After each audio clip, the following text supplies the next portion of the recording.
repasar un poco el significado de la gasometría arterial, porque es importante entenderla, y cómo puedo ayudar a los pacientes que tienen alteraciones del estado ácido-base. En algún momento les voy a pedir que interactuemos, así que les voy a pedir que se queden cerca de su chat para poder contestarlo, y yo me voy a ir dando cuenta si me voy explicando bien lo que voy diciendo o no. Y si tienen alguna pregunta, también me la hacen por el chat. Yo lo voy a tratar de tener acá en un rinconcito para poder leerlos. No es necesario que me hagan las preguntas a lo último, yo lo tengo acá abiertito el chat.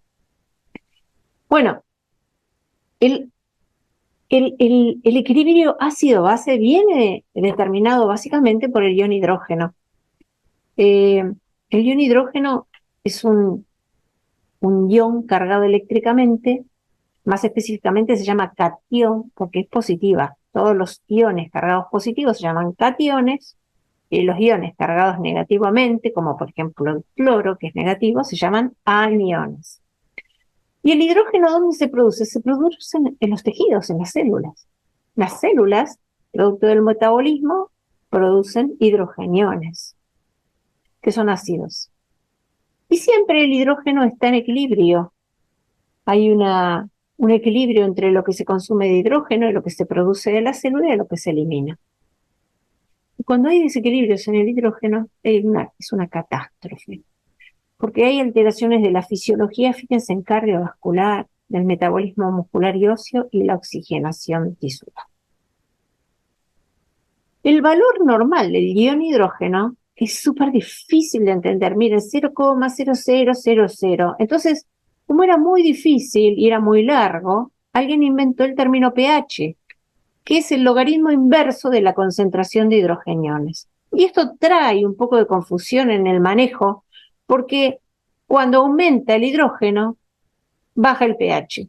Y cuando baja el hidrógeno, aumenta el pH. O sea que es al revés, porque este es el logaritmo inverso de la concentración de hidrogeniones.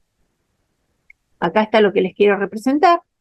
Si el hidrógeno baja, sube el pH, y al revés. Si aumenta el hidrógeno, baja el pH. Y esto se llama alcalinidad o acidez. Como el hidrógeno es un ácido, si baja la sangre o los tejidos se vuelven alcalinos, y si aumenta se vuelven ácidos. Acá hay un concepto importante. Un ácido que no es ni mejor ni peor que un álcali. Los dos extremos son malos. Por ejemplo, la lavandina, la lejía o la soda cáustica son tremendamente alcalinos y pueden dañar igual que un ácido. Los dos son malos en los extremos. Y los ácidos son esas sustancias que pueden unirse a los reguladores para ser anulados. Ahora lo vamos a ver un poquito más adelante para no confundir ahora. Sepan que esto es al revés. Si aumentan o disminuyen los hidrogeniones, el pH sube o baja. Y recuerden, pH elevado es alcalino y pH bajo es ácido. Una vez tenido esto en cuenta, vamos a decir que los límites del pH son muy pequeños. Nosotros por debajo de 7, por debajo de 6,8, ya las funciones corporales empiezan a fallar. Y por arriba de 7,8, 7,8 también. Los distintos tejidos corporales tienen distintos pH, pero la sangre arterial y venosa es muy parecida. A ver si yo puedo poner acá un puntero para que se me vea.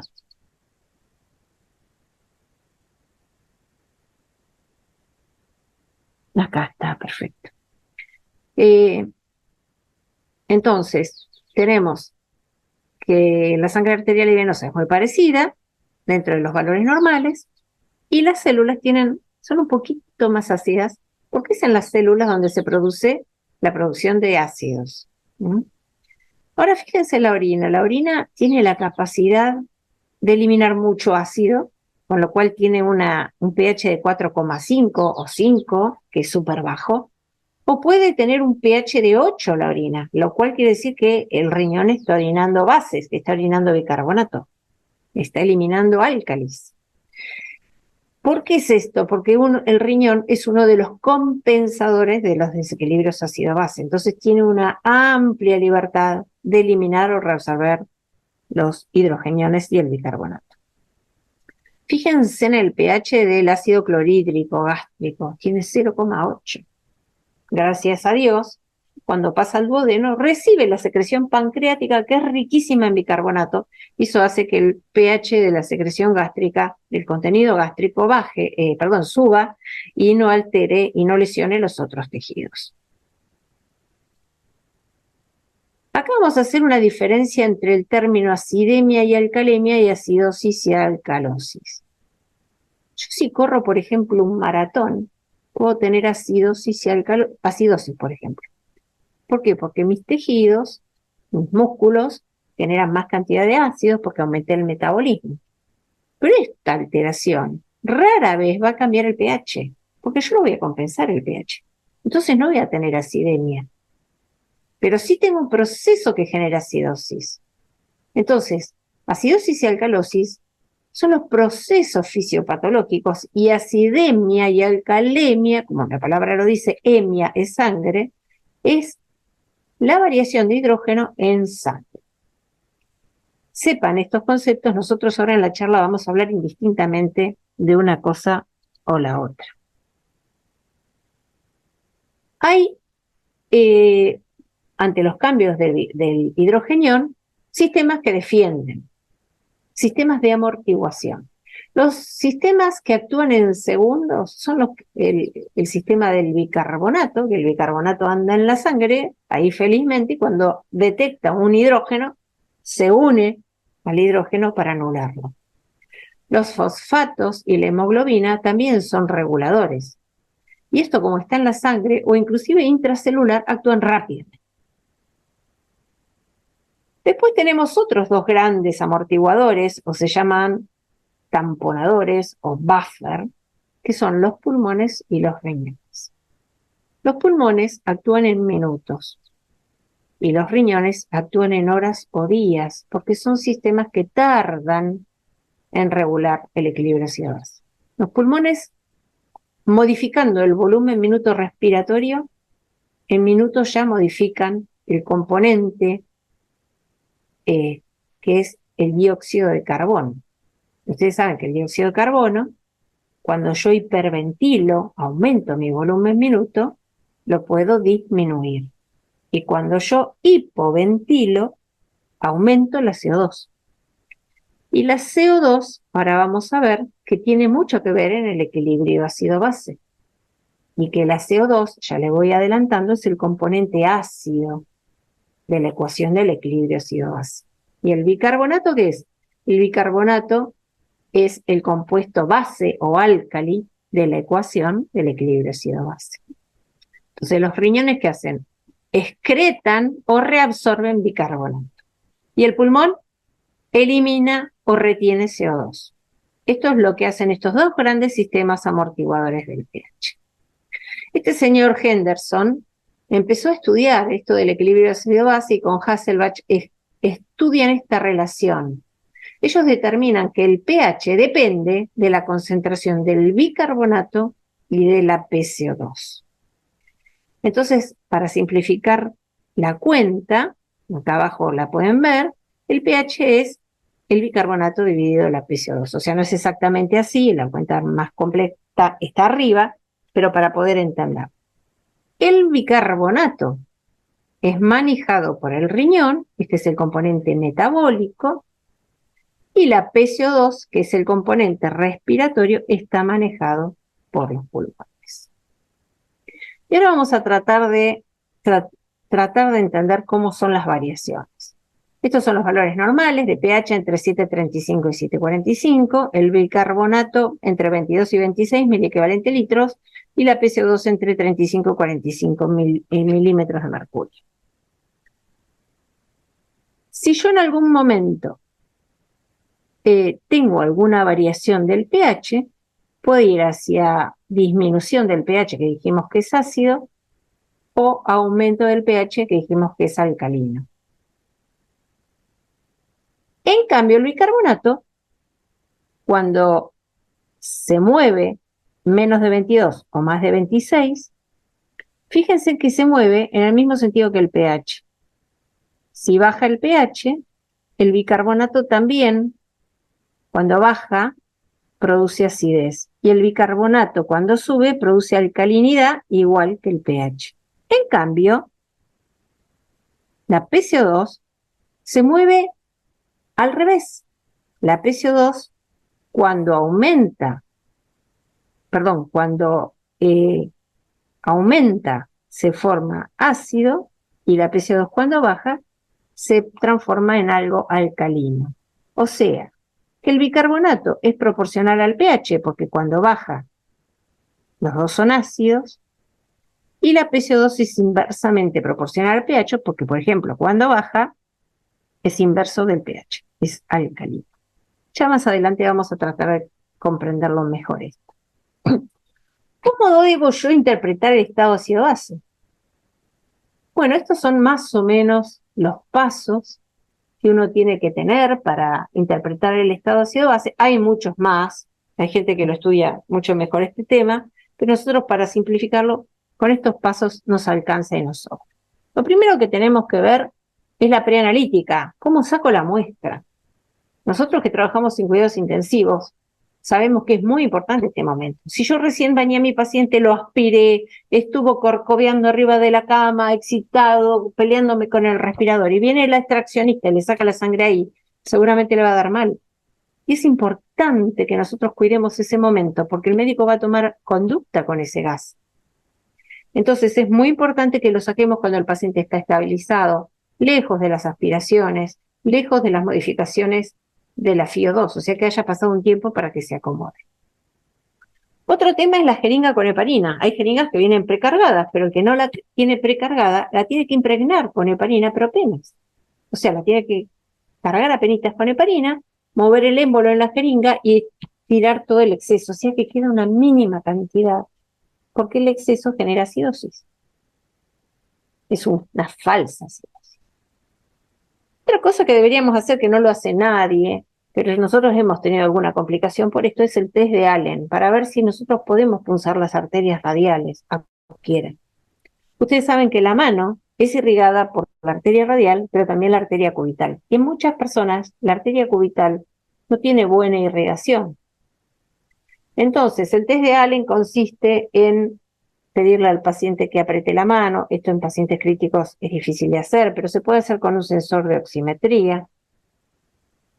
Y cubrir, presionar las dos arterias, pedir al paciente que suelte la mano, y ahí lo que vamos a hacer es soltar la arteria cubital para ver si la mano perfunde, si recupera el color. Si la mano perfunde, quiere decir que por cubital tiene buena perfusión, entonces me quedo tranquila y pincho la radial.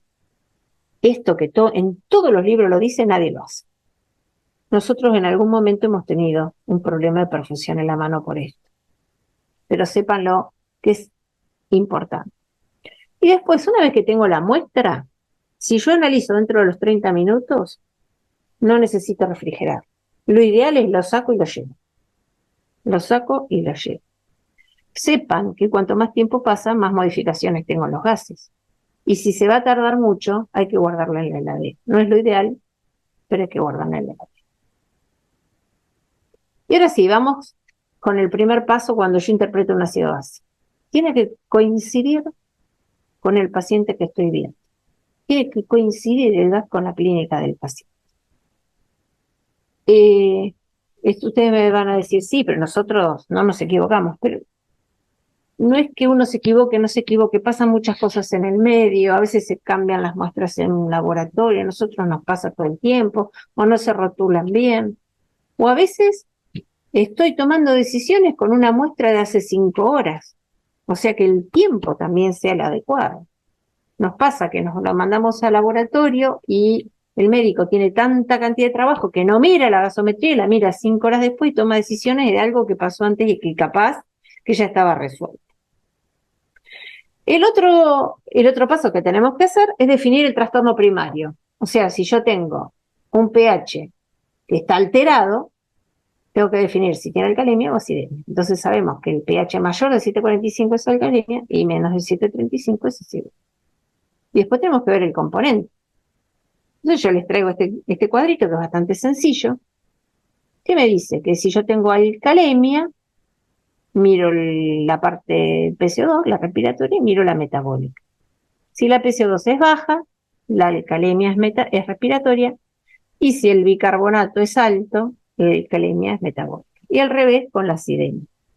Esto es muy sencillo. Es el trastorno primario. Este gráfico que parece re complejo, se lo pongo por dos razones. Primero, porque hay gente que no habla de bicarbonato, habla de exceso de bases. Y exceso de bases y bicarbonato es lo mismo, porque en realidad el exceso de bases es la cantidad de bases que faltan o sobran para llegar a un pH adecuado. Es parecido a hablar del bicarbonato, pero sepan que se puede hablar de exceso de bases también. Y lo pongo porque no siempre tenemos acidosis y alcalosis. A veces tenemos trastornos del equilibrio ácido-base con un pH normal. O sea, no solo tengo que mirar el pH, tengo que mirar la PCO2 y tengo que mirar el bicarbonato. Porque si yo tengo una PCO2 alterada o un bicarbonato alterado y un pH normal, puedo tener un trastorno del equilibrio ácido-base compensado. Pero el trastorno lo tengo. Entonces sepan eso también. Por eso les pongo esta foto que es tan interesante. Entonces, una vez que definí el estado ácido-base primario y su componente, tengo que ver si hay una buena compensación. ¿Cómo es esto de la compensación? Y si yo tengo un trastorno metabólico, el pulmón me va a tratar de compensar. Y si tengo un problema respiratorio, el riñón, que es la parte metabólica, va a tratar de compensar. Y hay fórmulas para ver si compensa bien o no compensa. Por ejemplo, la acidosis metabólica, que es el trastorno más frecuente de nuestros pacientes críticos, la fórmula de Winter es la que nos ayuda a saber cómo tiene que estar la PCO2. Para la alcalosis metabólica, esta otra fórmula. Y las acidosis y alcalosis respiratoria, depende si es aguda o crónica, la compensación que se calcula. Ya en los ejemplos lo vamos a practicar. Vamos a ver cómo es el tema de la compensación, por ejemplo, en la acidosis metabólica. Si yo tengo una acidosis metabólica, a ver, pónganse enfrente del chat, abran el chat, yo lo tengo acá. ¿Cómo creen ustedes que va a estar el pH? ¿Normal, aumentado o disminuido en una acidosis metabólica? No se animen, no tengan miedo de equivocarse, estamos todos aprendiendo. Yo metí la pata tantas veces. Escríbanme ahí en el chat, en una acidosis metabólica, ¿cómo está el pH? ¿Va a estar disminuido o va a estar aumentado? A ver si se animan. Los estoy leyendo, pero nadie se anima todavía. ¿Qué opinan?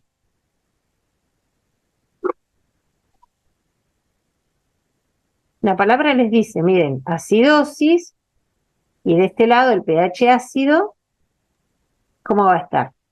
Para este lado disminuye, para este lado aumenta. Está en como una pestaña independiente ahí en su chat. No están en el chat, están en la parte de preguntas y respuestas. Así es, ya están ahí las respuestas, maestra. Ok. Tienen desactivado el chat. Perfecto. Disculpen que no lo sabía.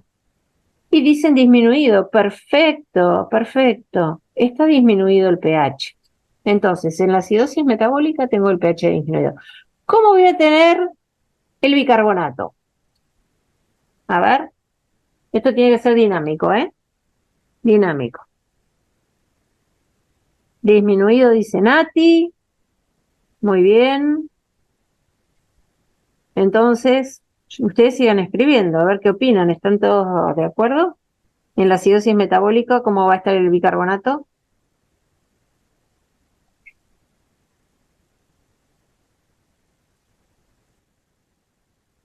No tengo más respuestas, pero bueno, esa está bien. Entonces, en la acidosis metabólica voy a tener un bicarbonato bajo y voy a tener un pH bajo. Y sepan que el bicarbonato, como les dije hoy, es proporcional al pH.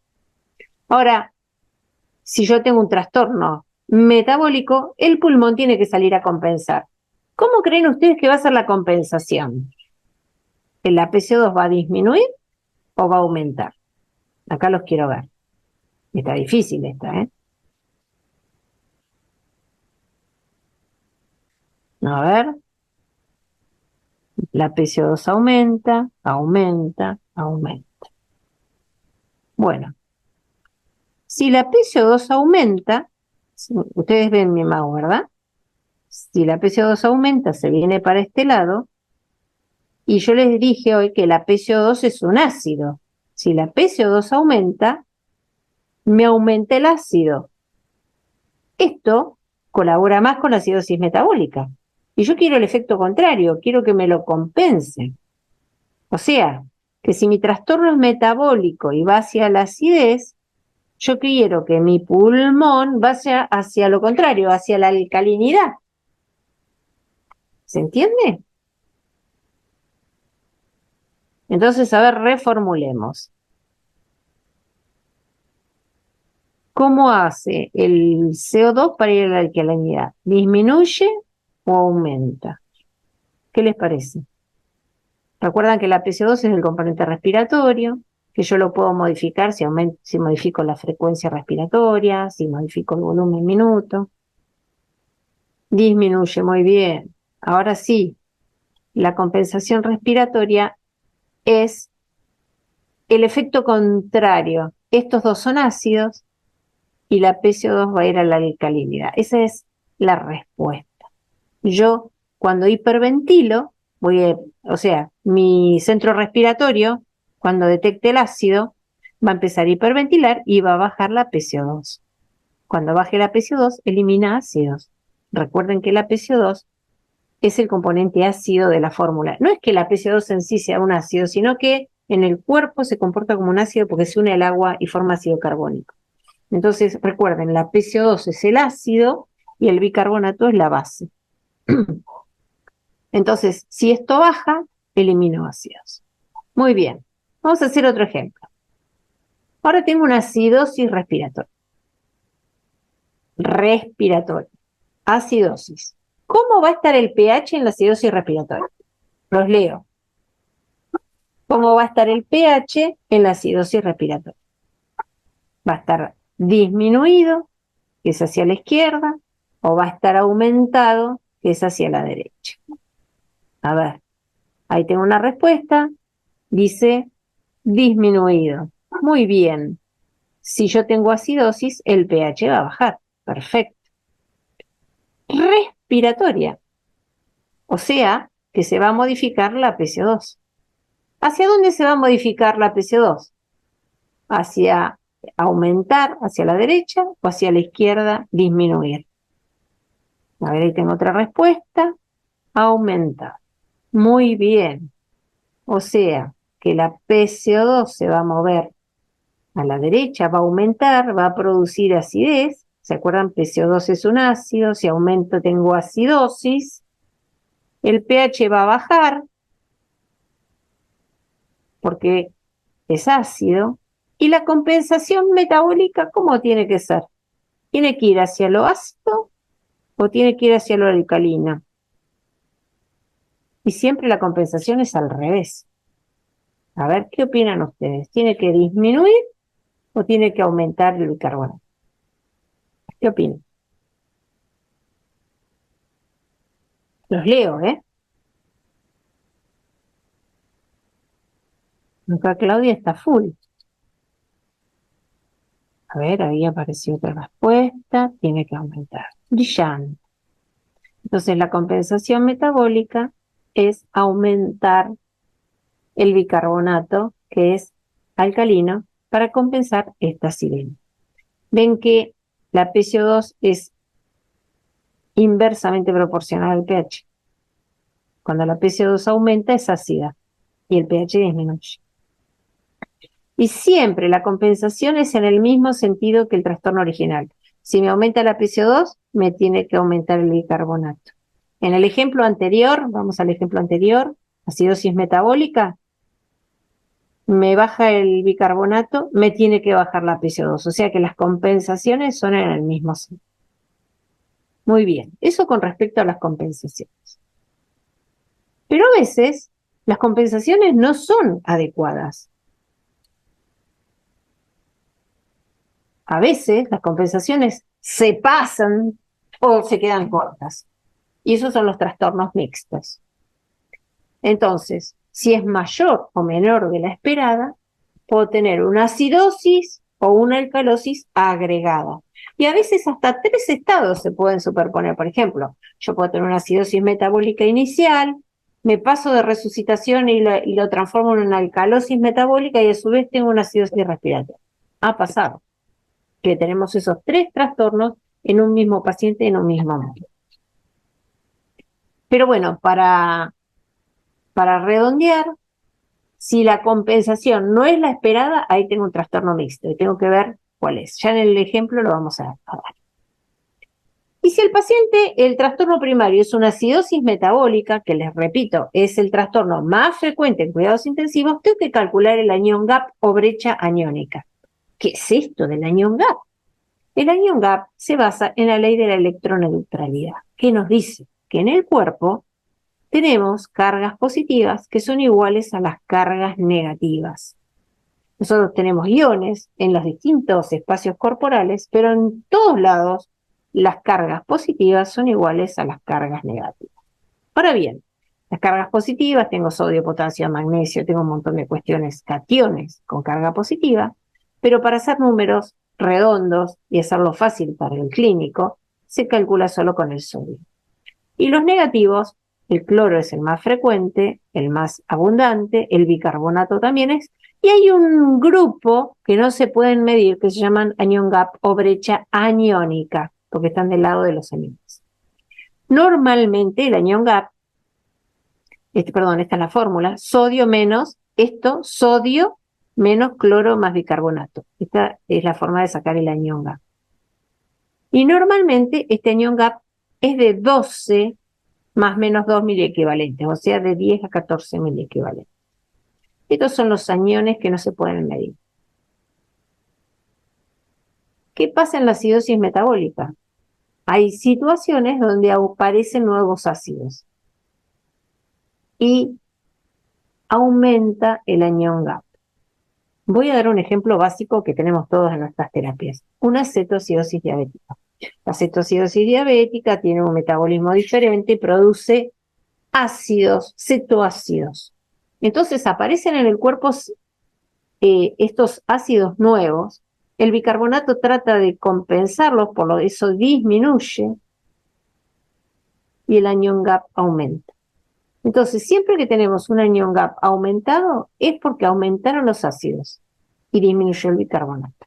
Esto es importante saberlo, porque si yo tengo una acidosis metabólica con anion gap aumentado, tengo que buscar la causa y ahora les voy a mostrar la lista de las causas. Pero puede suceder también que yo tenga una acidosis metabólica con un anion gap normal, pero que la acidosis se produce por una disminución del bicarbonato, que puede ser por pérdida de bicarbonato, o por aumento del cloro. Y en este caso se llama acidosis metabólica hiperclorémica, que ustedes lo habrán escuchado nombrar en sus cuidados intensivos, porque sí, tiene hipercloremia, tiene una hiperclorémica, es re normal escuchar eso. Entonces, tengo una acidosis metabólica, le saco el anion gap. Si lo tiene aumentado, tengo que buscar cuáles son las patologías que me producen aumento de los ácidos. Y si no lo tiene aumentado, tengo que sospechar o pérdida de bicarbonato o que le pasé demasiado cloro. Y una de las causas más importantes es cuando yo lo expando con solución fisiológica. La solución fisiológica es cloruro de sodio. Cloro. Entonces, a veces cuando hago muchas expansiones, le paso demasiado cloro y transformo al paciente o sumerjo al paciente, digamos, en una acidosis metabólica hiperclórica. Vamos a ver las causas. Fíjense, estas son las causas de anión GAP aumentado. Dijimos que era por aumentos de ácidos. La diabetes es el mejor ejemplo, pero también un paciente que está hipoperfundido produce ácidos a nivel periférico que se llama acidosis láctica, me sube el láctico, porque no tengo buena perfusión. La insuficiencia renal crónica, algunas intoxicaciones que pueden ser, por ejemplo, por tomar, no sé, refrigerantes, por cuestiones accidentales, los bebés que toman refrigerantes o toman cosas que están en la casa, que sirven para limpiar el horno, no sé, y esas cosas producen aumento de los ácidos. O gente que no come, o por anorexia, por ejemplo, también aumentan los ácidos fijos. Y después hay otras causas que son las que tienen anión GAP normal, también se llama hiato aniónico o brecha aniónica, nos van a encontrar de todas estas formas. Entonces, con anión GAP normal, una causa muy frecuente es la diarrea. Ustedes saben que el contenido gastrointestinal tiene mucho bicarbonato y si yo tengo diarrea pierdo bicarbonato. Entonces, entro en acidosis por pérdida de bicarbonato. Eso es una acidosis metabólica con anión GAP normal. Pero puede ser también que yo tenga trastornos renales o tome, por ejemplo, inhibidores de la anhidrasa carbónica, que el más conocido es la acetazolamida, que hace que yo orine bicarbonato. O sea que yo elimino por orina bicarbonato. O la enfermedad de Addison, que es una insuficiencia suprarrenal que lleva a los pacientes a la acidosis. O sea que si yo le saco el GAP y está aumentado, tengo que buscar estas causas, y si no está aumentado, pienso que son estas. Algunas cositas más que puedo hacer, y acá se las voy a complicar, pero no es que haya que hacerlas siempre, pero sepan que existen. Si yo tengo un anión GAP normal, puedo calcular el GAP urinario para saber si las pérdidas son renales o intestinales. Entonces calculo el sodio urinario, el potasio urinario y el cloro. Esto es la misma fórmula o parecida que la de sangre, y según cómo me dé, pueden ser pérdidas renales o pérdidas intestinales de bicarbonato. Y hay otra cosa más interesante aún, que se la usa más que el GAP urinario, que es el delta GAP. No sé si alguna vez lo han escuchado nombrar. En las acidosis metabólicas que tienen anión GAP elevado,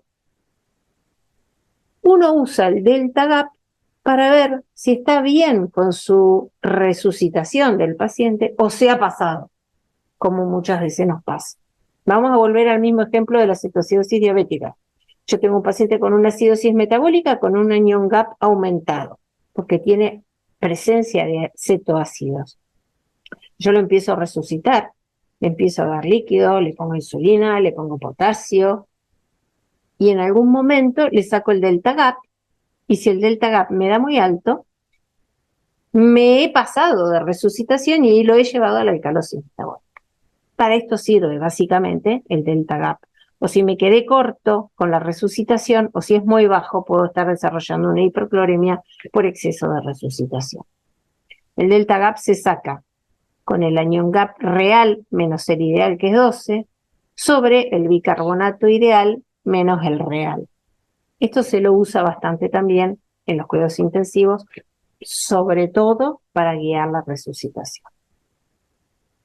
Y ahora, a ver Gastón, en Argentina decimos a ver Gastón, para decir, ahora se viene lo bueno, vamos a ver casitos clínicos. Entonces, a ver si no es el maestro Luis que me está llamando, tengo un montón de mensajes. Aquí estoy, No. diga. No.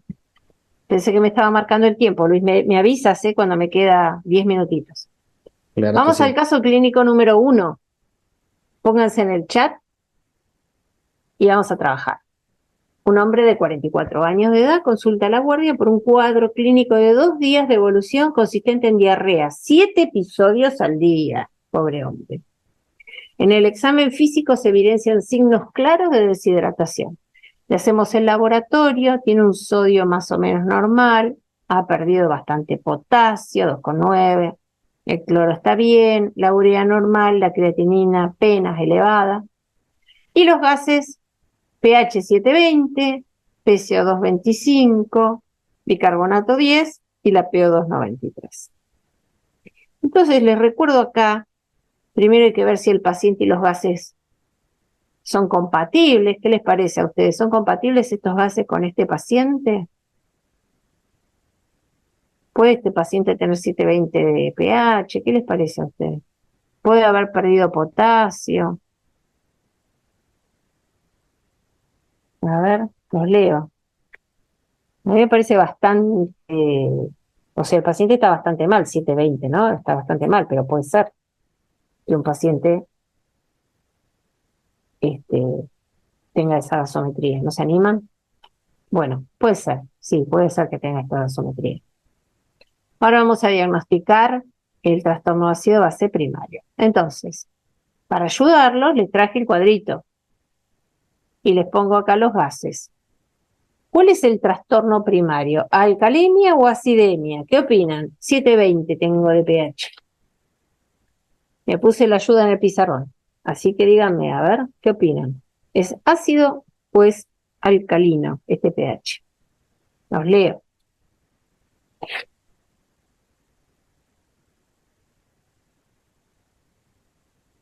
Vamos, no tengan miedo. Nos equivocamos todos. 720 de pH, acá es bastante sencillo. Si es mayor de 745 es alcalemia. Y si es menor de 735 es acidemia. Acidosis, acidemia, perfecto. Eso es lo que tiene este paciente, tiene una acidemia. Ahora yo quiero saber si es metabólica o es respiratoria. ¿Quién se anima? ¿Quién da más? ¿Quién se anima a tirar ahí una opción con este valor de bicarbonato y este valor de presiones? Entonces estamos acá, estamos en acidemia. Entonces miro el componente respiratorio y el componente metabólico. Tengo 10 de bicarbonato. Metabólica. Muy bien, metabólica. Este paciente tiene una acidemia metabólica porque tiene un bicarbonato de 10. Perfecto, acidosis o acidemia metabólica. Muy bien, ahora tengo que ver qué, el grado de compensación. Acá el compañero dice compensada. Todavía no hemos sacado la compensación. La compensación es usando estas fórmulas. Miren, esta fórmula que está acá arriba. En acidosis metabólica, tomo esta primer fórmula, que es la fórmula de Winter. Que dice que como el trastorno es metabólico, la respuesta respiratoria esperada es igual a 1.5 por el bicarbonato más 8. No hagan la cuenta, ya la hice. La PCO2 expirada es 23 más menos 2, o sea, de 21 a 25. ¿Qué PCO2 tenemos? 25. O sea, que este paciente está perfectamente compensado. Pero vamos a hacer un análisis un poquito más profundo. Este paciente, como tiene una PCO2 igual a la esperada, quiere decir que la acidosis metabólica está compensada. Pero, si este paciente hubiese tenido una PCO2 mayor a 25, además de la acidosis metabólica, tendría una acidosis respiratoria sobreañadida, porque hay algo que le está impidiendo bajar la PCO2. Y si tuviera al revés una PCO2 demasiado baja, hay algo que le está haciendo que pierda PCO2, algo que lo está haciendo hiperventilar, y eso es una alcalosis respiratoria sobreañadida. Estos dos trastornos se llaman trastornos mixtos. O sea, este paciente tiene una acidosis metabólica, si no estuviera compensada, tendría a su vez uno de estos trastornos. ¿Alguna pregunta hasta acá? ¿Cómo vamos? ¿Vamos bien? ¿Qué opinan? Yo los leo, ustedes escriban que yo los leo. Bueno, como tenemos una acidosis metabólica, tenemos que sacar el anion gap. ¿Se acuerdan que las acidosis metabólicas se sacaban el anion gap? Les recuerdo el laboratorio y les recuerdo la fórmula. Era el sodio menos el cloro más el bicarbonato. Esta fórmula me dio 16. ¿Cómo la ven? ¿La ven normal, disminuida, aumentada?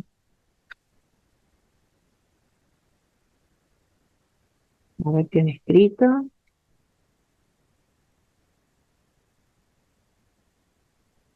¿Cómo la ven? ¿Se acuerdan cuál era el valor normal de anion gap? Era 12 más menos 2. O sea, desde 10 hasta 14 era el normal. En 16 está aumentada. O sea que tiene una anion gap aumentada. Cuando uno tiene, perdón, más menos 4, de 8 a 16, o sea que está normal. Entra, el anion gap está dentro de la normalidad. Como está dentro de la normalidad, no hay ganancia de ácidos en este paciente, sino al contrario, hay pérdida de bicarbonato. ¿Y se acuerdan el motivo de ingreso del paciente? El señor había entrado por diarrea. 7 episodios por día. Entonces, ahí estaba la pérdida del bicarbonato. ¿Para qué me sirve el anion gap? Para no buscar una causa de acidemia, sino al revés. Pensar, ¿no será que pierde ácidos? Perdón, pierde bases, en vez de ganar ácidos pierde bases, y es este caso. Pierde bicarbonato por la diarrea, entonces tiene el anion gap normal.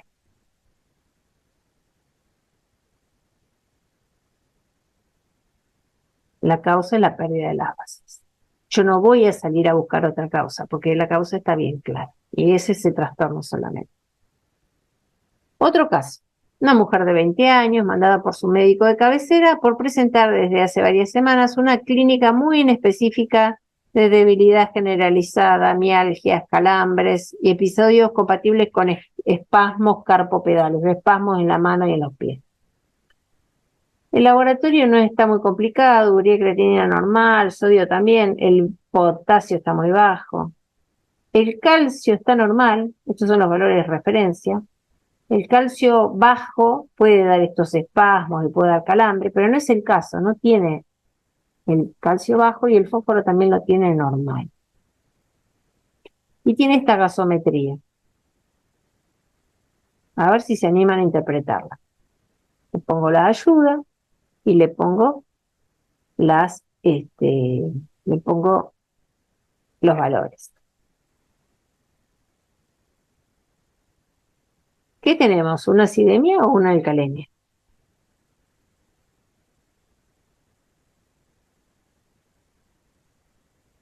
Ay, acá tengo alcalosis. Muy bien. Esto es de recién, ¿no? Alcalemia. Muy bien, brillante. Tengo una alcalemia. O sea, que tengo que ubicarme acá. ¿Y ahora qué componente tiene? ¿Es respiratoria o es metabólica? ¿Qué opinan?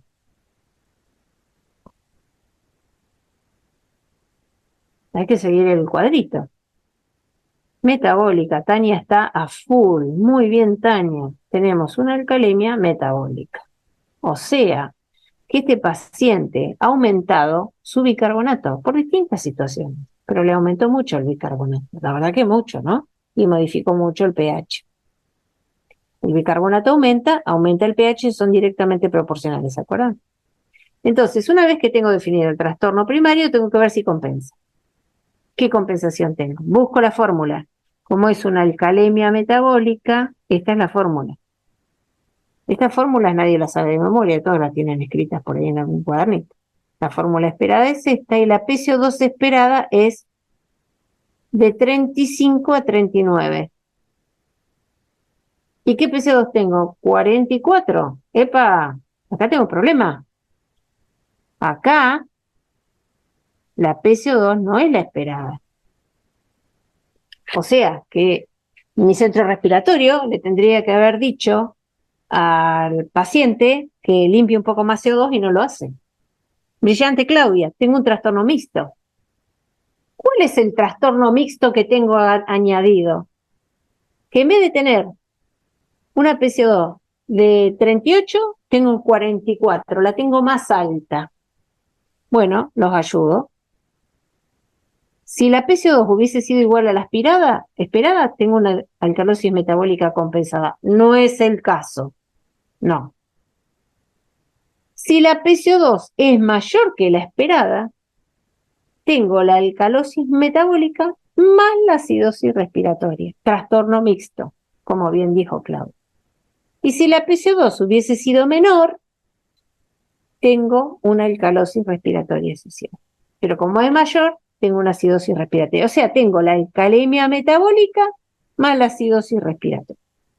Muy bien, trastorno mixto. Dos situaciones en una. Ahora vamos a otro caso. Hombre de 70 años con historia de OCFA. OCFA es el EPOC, obstrucción crónica al flujo aéreo. Se presenta a la guardia con disnea importante y empeoramiento de su clase funcional. O sea, el paciente tiene un EPOC, pero se ha reagudizado. Y esa es la gasometría que vemos ahí. ¿Qué es? ¿Una acidosis o una alcalosis? ¿Cómo lo ven? Tenemos el machete acá. Machete le decimos a la ayuda a memoria en Argentina. ¿Tengo una acidosis o tengo una alcalosis? Tengo una acidosis brillante. Entonces tengo una acidosis metabólica o respiratoria.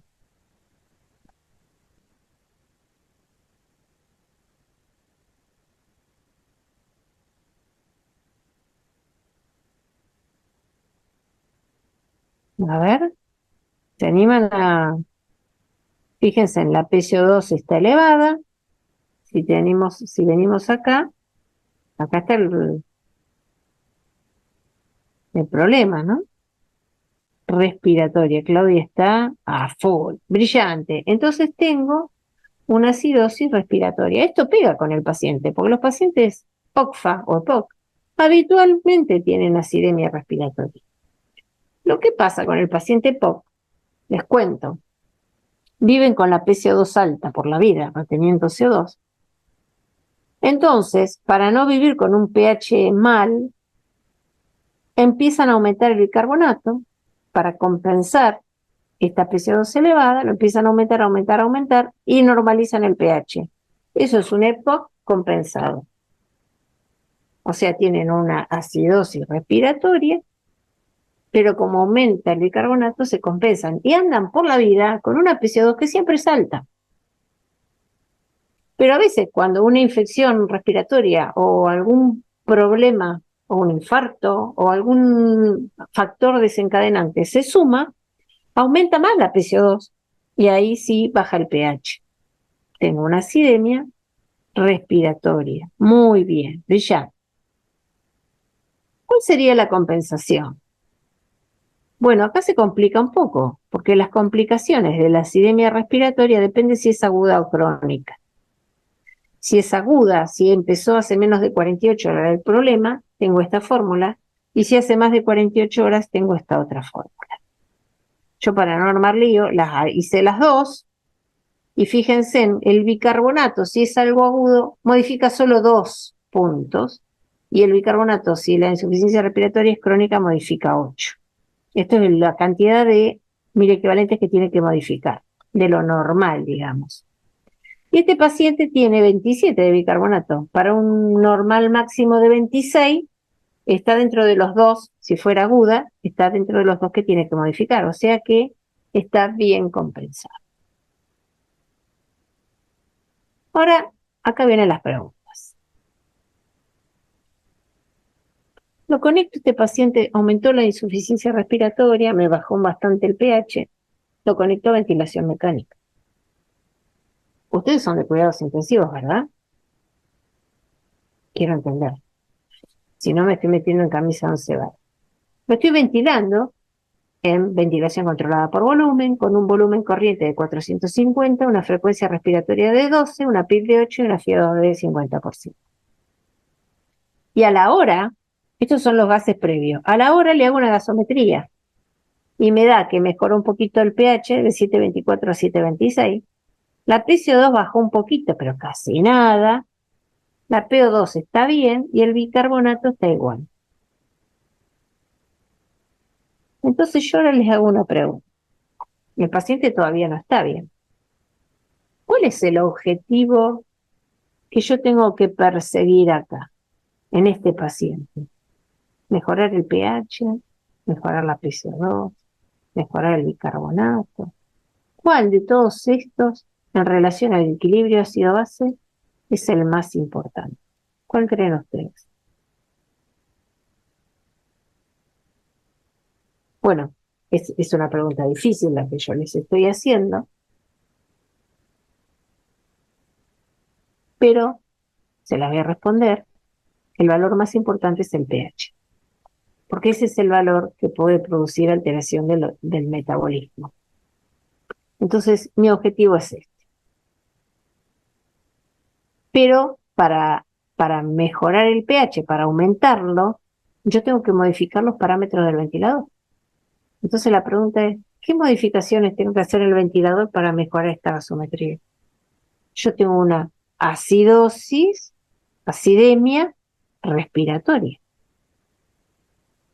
¿Qué tengo que hacer con esta parte respiratoria para mejorarla? ¿Qué les parece a ustedes? ¿Qué tengo que hacer con mi ventilador? Tengo que tocar alguna de estas cosas del ventilador. No sé si me estoy metiendo en camisa de 11 varas, porque por ahí no son intensivistas, pero la lógica me dice que si yo tengo una acidosis respiratoria producida por un aumento de la PCO2, yo lo que tengo que hacer es bajar la PCO2. ¿Cómo hago para bajar la PCO2 en el paciente ventilado? Y acá el centro respiratorio no funciona. Lo tengo dormido, sedado y conectado a un ventilador mecánico. Entonces, ¿cómo hago yo para bajar la PCO2? Bueno, lo que tengo que hacer es aumentar el volumen minuto respiratorio. O sea, o aumentar el volumen tidal o aumentar la frecuencia respiratoria. Si yo aumento, generalmente se empieza con la frecuencia. Si yo aumento la frecuencia respiratoria, la PCO2 va a empezar a bajar. Y si la PCO2 baja, mi pH va a empezar a subir. Les cuento que hay algunas fórmulas para esto. Les presento la fórmula que usamos nosotros.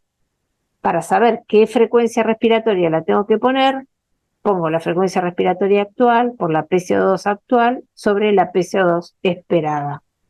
Y yo hice el cuadrito y me da 17, o sea que tengo que subir la frecuencia respiratoria de 12 a 17. Pero yo puse esto porque es algo que nos pasa habitualmente con los pacientes que están con EPOC. Yo a los pacientes con EPOC no les tengo que bajar demasiado la PCO2. No tengo que buscar parámetros normales, tengo que buscar parámetros adecuados, la tengo que ir bajando de a poquito. Entonces, por ejemplo, yo acá le calculé con 40 de CO2, pero probablemente lo tenga que llevar a 50, no a 40. En PCO2 no hay que bajarlo demasiado para que el paciente no se desembarace del bicarbonato. Bueno, les dejo esto como un tip, que es la forma de modificar el ventilador. Último caso. Un paciente que, fíjense, tiene un pH de 7,28, una PCO2 de 43 y un bicarbonato de 20. ¿Qué tenemos? No puse ayuda. No puse ayuda acá. Estamos al horno. Yo los ayudo. ¿Cómo está el pH? ¿Ácido o alcalino? ¿Tenemos una acidosis o tenemos una alcalosis? ¿Qué opinan? Vamos, Tania. Tania y Claudia están a full. Muy bien, es una acidosis. 7,28 es menor de lo que tiene que ser. Muy bien. ¿Es una acidosis respiratoria o metabólica? Tengo el bicarbonato disminuido. Cuando el bicarbonato está disminuido, ¿qué pasa con el bicarbonato disminuido? Menos de 24, menos de 22. Este es el problema. ¿Y el PCO2 cómo está? A ver la respuesta. Metabólica, muy bien. Es una acidosis metabólica, porque tengo el bicarbonato disminuido y una PCO2 normal. Entonces veo si está compensado. En acidosis metabólica la fórmula es esta y la PCO2 esperada es 38. ¿Qué PCO2 tengo? 43. ¿Qué está pasando acá? Tengo una acidosis metabólica, pero este paciente no está compensando. Tengo que tener 38 y tengo 43. Entonces, además de la acidosis metabólica, tiene una acidosis respiratoria. Algo está haciendo que este paciente no pueda bajar el PCO2. Capaz que tenga alguna infección respiratoria o algo que no lo pueda mover. Y el anión GAP también lo tenemos que sacar, porque es una acidosis metabólica, que es un anión GAP normal. O sea que no tengo producción de ácidos en este caso. Bueno, ya para ir cerrando, es un tema súper complejo, pero siempre hay que analizarlo de manera estructurada, empezando primero para ver cuál es el componente alterado, si está bien compensado, si es un trastorno normal o mixto, y siempre si tiene acidosis metabólica, sacar el gap. Siempre relacionar la gasometría con la clínica del paciente. Y recuerden que lo más peligroso es la acidosis metabólica, tenemos que calcular el anion gap, y ahora se habla mucho del sistema de Stuart para interpretar el estado ácido-base, que es muy parecido a este, que es el enfoque clásico. Saber que los disturbios del estado ácido-base tienen consecuencias a nivel multiorgánico, lo que por eso hay que identificarlos de manera precoz, en pacientes que tengan factores de riesgo o pacientes que tengan sistemas compensatorios deficientes. Por ejemplo, un paciente ventilado no puede compensar porque yo le estoy manejando la parte respiratoria. Entonces soy yo la que le tengo que modificar los botones para aumentarlo o disminuirle la PC2. Bueno, un paciente con insuficiencia renal no siempre va a poder modificar el bicarbonato y muchas veces lo voy a tener que ayudar con medicamentos. Y siempre tratar la causa de base, que esa es la causa que genera las alteraciones del estado ácido-base. Bueno, les agradezco la invitación. Espero haber sido clara. Es un tema súper complejo y estoy a su disposición para...